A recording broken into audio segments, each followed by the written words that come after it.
Hello folks, this is Yamil Sued for Gunstock Reviews. I'm here in East Mesa at the set of Mysteries of the Superstition Mountain.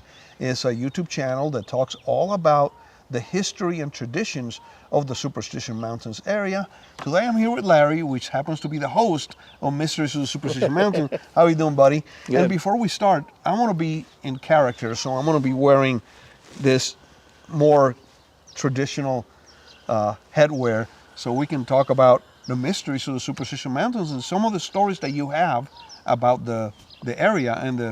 And first things first, the chapter that I love the most, because you do a lot of gun stories in your channel, right? Is the history of the Lost Dragoons. Okay, and first of all, what the heck is a dragoon?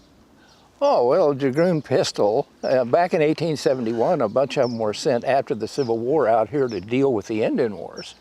And a set of them, 24 of them, came from Fort Lowell in Tucson to Camp Picket Post over at Superior. And when they were shipped to Fort McDowell, where they were to end up, they were raided by the Apaches. And several guys were killed, and the Apaches chased them up a canyon, and one of there was a lieutenant and a soldier, and the soldier turned and killed one of the Apaches, and the Apaches held back. And after several hours of not seeing any more Indians, they decided to hide the guns. So they buried them under a big boulder, and when they got back to Fort McDowell, the soldier was killed, and only the lieutenant, who had never been in this area, was left, and he could not find where they hid the guns. So they're still out there someplace. Oh, really? Yep.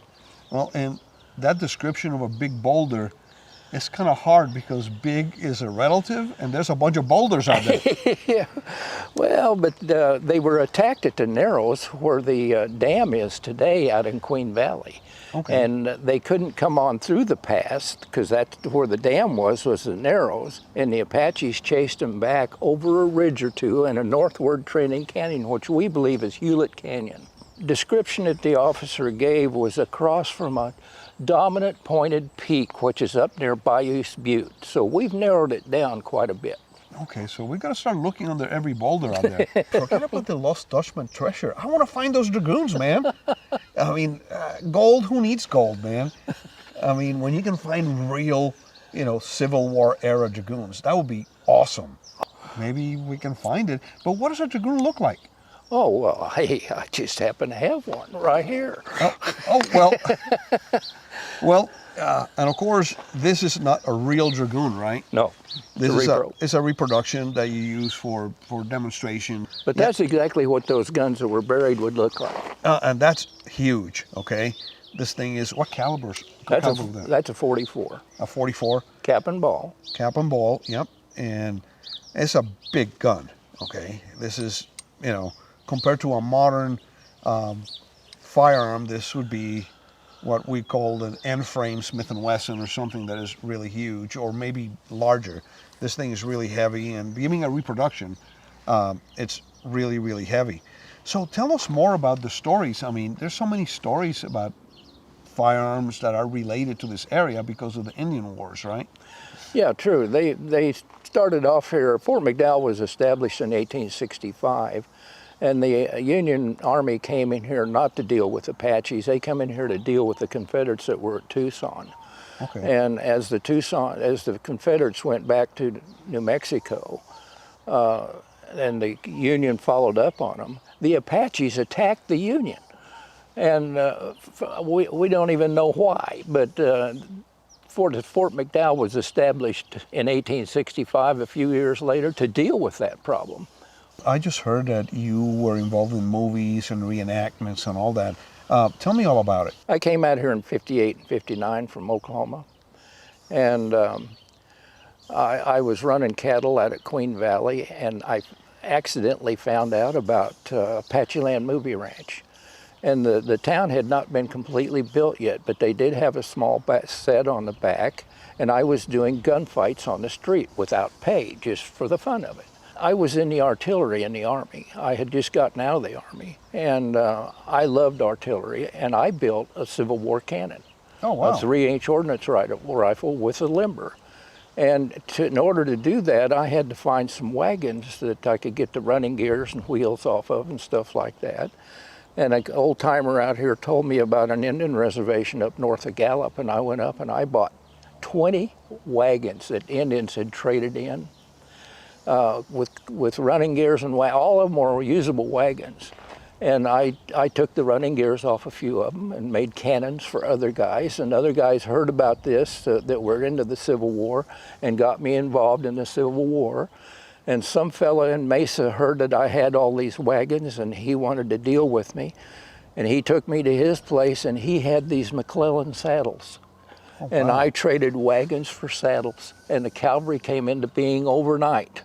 And because of the reenactments that we did with other fellow reenactors and stuff, cavalry particularly, like Picacho Pass and things of that nature, I began to get known by the movie people. And although I never joined the clubs that they involved in, I never attempted to be an actor, but because of who we were, they used us in movies. Oh, cool. So yeah, I know you have a really big collection of saddles, and you have some reproduction firearms, and of course you have the town, which is really cool. This is a beautiful set that you have going in here. So Larry, you started the Superstition Mountain Museum, and that's how you got started with firearms, collecting older firearms. So tell me more about that. Well, Tom Cullenborn and I, who's a well-known established historian on the Superstition Mountains, we co-founded it together. Okay. And I already had I was already in the Civil War thing, so it was just natural we were going to use military in the museum as exhibits and things like that.